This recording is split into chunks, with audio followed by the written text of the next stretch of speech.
Hello friends, once again मैं आपके लिए एक और शॉर्ट वीडियो लेके आया हूँ। वीडियो का टाइटल है ओशो जॉक्स वॉल्यूम 5। लोग कहते हैं कि मुस्कुराना एक ऐसा उपहार है जो बिना मोल के भी अनमोल है। इसमें देने वाला का तो कुछ नहीं कम होता और पाने वाला निहाल हो जाता है। खुशी एक महक की तरह होती है। जब तक हम स्वयं ही नहीं महकेंगे, दूसरों को कैसे महका सकते हैं। इसलिए खुद भी खुश रहें और दूसरों को भी खुश रखें। आपकी मुस्कुराहट लौटाने के लिए ओशो जॉक्स, ओशो वाणी, ओशो जुबानी से सुनते हैं। अमेरिका में उन्होंने एक ऐसा कंप्यूटर निर्मित कर लिया है जिसमें मनुष्यों जैसे गुण हैं। एक अमेरिकी पर्यटक ने वार्तालाप के दौरान महामहिम मटकनाथ ब्रह्मचारी को बताया। मटकनाथ ने पूछा, बच्चों, उसमें ऐसी कौन सी खूबियां हैं जो आदमियों से मेल खाती? जवाब मिला, यदि कंप्यूटर से कोई गलती हो जाती है तो उसकी जिम्मेदारी वह दूसरे कंप्यूटर पर डाल देता है। ब्रह्मचारी जी बोले, इसमें खूबी की भला कौन सी बात है बच्चा? अरे, हमारे महान देश भारत के पवित्र वैज्ञानिकों ने एक ऐसा कंप्यूटर इजाद किया जो धार्मिक है। वह मात्र मानवीय नहीं वरन देवी गुणों से भरपूर है। उससे कैसा भी कठिन से कठिन, जटिल से जटिल सवाल पूछो, वो तत्क्षण उसका समाधान कर देता है। पर्यटक ने चकित होकर दांतों के नीचे अंगुली दबा का, कैसा भी सवाल? महामहिम बोले, हाँ, कैसा भी सवाल बच्चा, कैसा भी। भूगोल का हो कि चाहे राजनीति का, भौतिकी का हो चाहे भूत प्रेत का, रसायन का हो कि गणित का, पाक शास्त्र का हो अथवा चिकित्सा शास्त्र का। इतना ही नहीं, सवाल चाहे आज का हो चाहे भूतकाल का या भविष्य का, बस बटन दबाओ और हमारा धार्मिक कंप्यूटर तुरंत समस्या का हल बता देता है। अमेरिकी ने इस अद्भुत मशीन को देखने की इच्छा जाहिर की। महामहिम मटकनाथ ब्रह्मचारी ने पास ही रखे एक टेप रिकॉर्डर को इशारा करके कहा, पूछो बच्चे, कोई भी सवाल पूछो, यह फौरन जवाब देगा। अमेरिकी ने कई प्रश्न किए पर बटन दबाने पर हर बार एक ही उत्तर मिला, वत्स, इस समस्या का समाधान तो स्पष्ट रूप में श्रीमद् भगवत गीता में दिया ही हुआ है। ओम शांति शांति शांति। प्रदर्शनी में रखे एक ऐसे कंप्यूटर की खबर सुनकर जो तीनों कालों की जानकारी रखता है, महापंडित डब्बू जी भी उसे देखने गए और परीक्षण के लिहाज से उन्होंने अपने स्वर्गीय पिता के संबंध में सवाल पूछा कि इस समय मेरे पिता किस स्थान में हैं और वे क्या कर रहे हैं। जवाब मिला, आपके पिता गंगा के तट पर ऋषिकेश में पद्मासन लगाए बैठे और अपने शिष्यों को ब्रह्मचर्य की दीक्षा देते हुए गायत्री मंत्र का जाप कर रहे। डब्बू जी ने प्रदर्शनी के मैनेजर से कहा, बिल्कुल गलत। मेरे पिता का स्वर्गवास तो आज से 8 वर्ष पूर्व हो चुका है। सरासर धोखाधड़ी हो रही। आपका कंप्यूटर त्रिकालज्ञ नहीं। मैनेजर बोला, नाराज मत होइए, सवाल को दूसरे ढंग से पूछ कर देखिए, हो सकता है आपको सही जवाब मिल जाए। डब्बू जी ने प्रश्न को दूसरे ढंग से इस तरह पूछा, मेरे माँ के पति इस समय कहाँ हैं और वे क्या कर रहे? कंप्यूटर ने उत्तर दिया, आपके माँ की पति की मृत्यु को तो 8 साल हो चुके, वे तो स्वर्गवासी हो गए। प्रदर्शनी के मैनेजर ने मुस्कुरा कर कहा, कुछ समझने की कोशिश करिए। महोदय, सरासर धोखाधड़ी मैं क्यों करूंगा और मैं क्या करूंगा? वह तो पहले ही आपके पिता के साथ कोई कर चुका है। डब्बू जी क्रोध में आके गर्जे, बकवास बंद करो, मुझे उल्लू मत बनाओ। मैनेजर की जगह इस बार त्रिकालज्ञ कंप्यूटर ने जवाब दिया, जी हम भला क्यों आपको उल्लू बनाएंगे, वह काम तो ईश्वर ही पहले कर चुका है।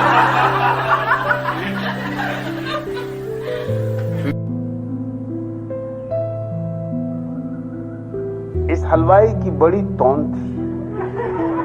हलवाइयों की अक्सर होती और तौंध ही नहीं थी। तौंध में बड़ा टुंडा भी था।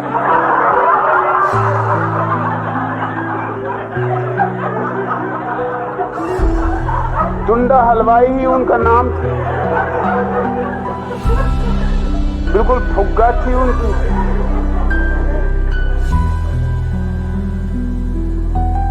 और जब भी वो भाव भगत से बैठे अपनी माला जपते रहते तो मैं पहुंच जाता। वो मुझे देख के डरते थे। इशारा करने लगते, क्या चाहिए। मैं उनको इशारा करता हूं, उनके पीछे ही उनकी अलमारी सजी रहती मिठाइयों की, फला चीज चाहिए। वो पीछे देखा उन्होंने और मैंने उनका टुंडा बजाया।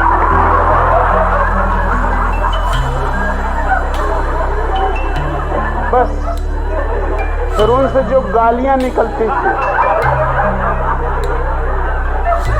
वो माला माला भूल जाते थे। मैं उनको याद भी दिलाता कि टुंडा बाबा, माला का क्या हुआ, राम नाम क्या हुआ। वो कहते ऐसी की तैसी माला।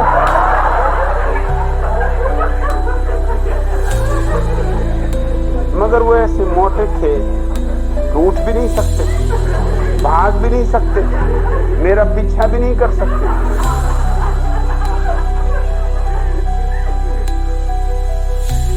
ऐसे ही वीडियो को देखते रहे और चैनल को लाइक, शेयर और सब्सक्राइब करना ना भूलें, जिससे मुझे मोटिवेशन मिले और आपके लिए ऐसे ही हंसी मजाक के और वीडियो बनाता रहूं। लोग कहते हैं कि सभी को खुश रखना शायद हमारे लिए असंभव है, लेकिन दूसरों को हमारी वजह से दुख न पहुंचे ये हमारे कर्मों पर निर्भर है।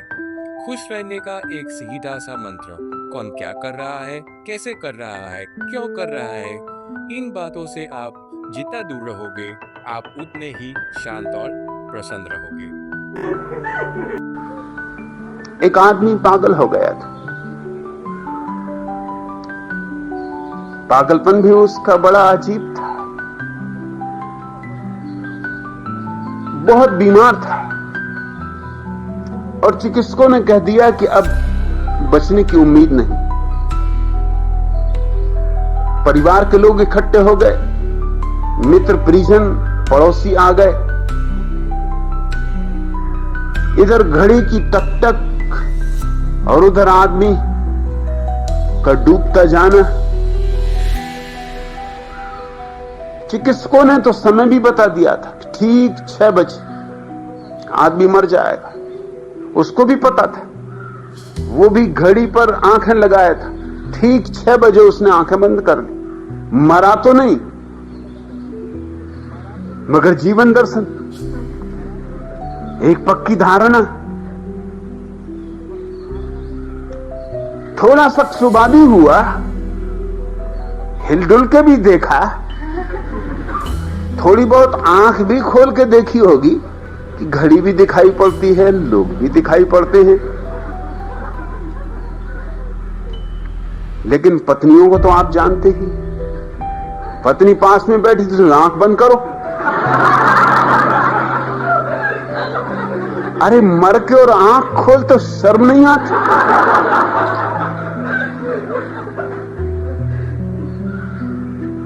और जब चिकित्सक ने कहा है, और सबसे बड़े चिकित्सक ने कहा है, और 1000 रुपये फीस भरी, तो कोई झूठ थोड़ी कहेगा। तुम मर चुके। और ऐसा कोई पति है जो पत्नी की न माने? मान लिया बेचारे, मर गया बेचारा। मगर ऐसी कहीं मौत आती?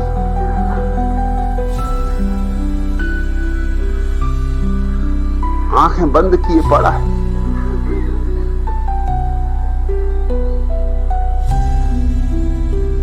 रात भर यूं ही पड़ा रहा। लेकिन मोहल्ले के लोगों ने इनकार कर दिया कि इसको हम जलाएंगे नहीं, ये आदमी जिंदा है।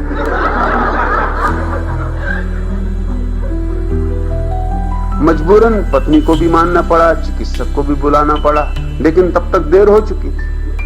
वो आदमी रात भर इसी जीवन दर्शन में जिया कि मैं मर चुका, कि मर ही चुका। सुबह जब चिकित्सक ने कहा कि भाई गणित बैठा नहीं, निदान ठीक नहीं आया, चमत्कार समझो, ईश्वर की अनुकंपा समझो, तुम बच गए, उसने कहा अब देर हो गई, मैं तो मर चुका, आप किससे बातें कर रहे? चिकित्सक ने कहा तुम जिंदा हो। उस आदमी ने कहा कि आप वहम में। सकता है मैं भूत हो गया हूं, प्रेत हो गया हूं। मुझे भी शक होता था पहले, लेकिन अब मुझे पक्का भरोसा आ गया है कि मैं मर चुका हूं। अब एक मुसीबत खड़ी हुई कि इसे कैसे भरोसा दिलाया जाए कि यह आदमी जिंदा है। पत्नी ने चिकित्सक से कहा कि आपने ही झंझट खड़ी की, अब आप ही सुलझाओ, और जो फीस लेनी हो ले लेना, मगर इसका जीवन दर्शन बदलो। वो उठे ही नहीं, नाश्ता तैयार है, वो उठे ही नहीं। दफ्तर जाने का वक्त हो गया, वो उठे ही नहीं। सच पूछो तो उसे मजा भी बहुत आने लगा कि ये भी खूब रही, न दफ्तर जाना है, न कोई चिंता, न कोई फिक्र, अपने बिस्तर पर लेटे, ये तो जीवन से भी बेहतर हो गया। अरे तड़पते थे एक एक दिन के लिए छुट्टी मिल जाए, यूं छुट्टी मिल गई सारी चिंताओं से। मगर पत्नी, बच्चे परेशान, रिश्तेदार परेशान, चिकित्सक के पीछे पड़े कि अब तुम ही कुछ करो। चिकित्सक ने बहुत समझाया, सब तरह से समझाया, मगर वो आदमी माने ही ना। आखिर चिकित्सक ने कहा एक काम करो, उठाया उसे, बामुश्किल 4 आदमियों ने सहारा देकर उठाया और कहा कि मैं तुमसे एक बात पूछता हूं। जब आदमी मर जाता है तो अगर उसका हाथ काटो या छुरी से कहीं निशान बनाओ तो खून निकलता है या नहीं? उस आदमी ने कहा मरे हुए आदमी से कैसे खून निकलेगा, खून तो पानी हो जाता है। चिकित्सक ने कहा कि तब ठीक, अब तुम आओ दर्पण के सामने। उसको पकड़ के दर्पण के सामने लाया गया, वो तो आते ही नहीं था। वो तो कह मैं कैसे आऊं? अरे मरे आदमी ने कभी दर्पण देखा, कभी सुना है, कोई उल्लेख है? मगर पकड़ के लाया गया तो मुर्दा था, तो रुक भी नहीं सकता था, आना पड़ा। चिकित्सक ने उठाया चाकू और उसके हाथ को जरा सा काटा, खून निकलने लगा। दिखाया, देख आईने में, देख हाथ में, देख खून गिर रहा है। अब तेरा क्या कहना है? उस आदमी ने कहा कि इससे सिद्ध होता है कि वो धारणा गलत थी कि मरे आदमी में खून नहीं होता, होता है। इससे सिद्ध हो रहा है कि आदमी मर जाता है मगर खून नहीं मरता। वीडियो को पूरा देखने के लिए once again thank you very much. Have a nice life.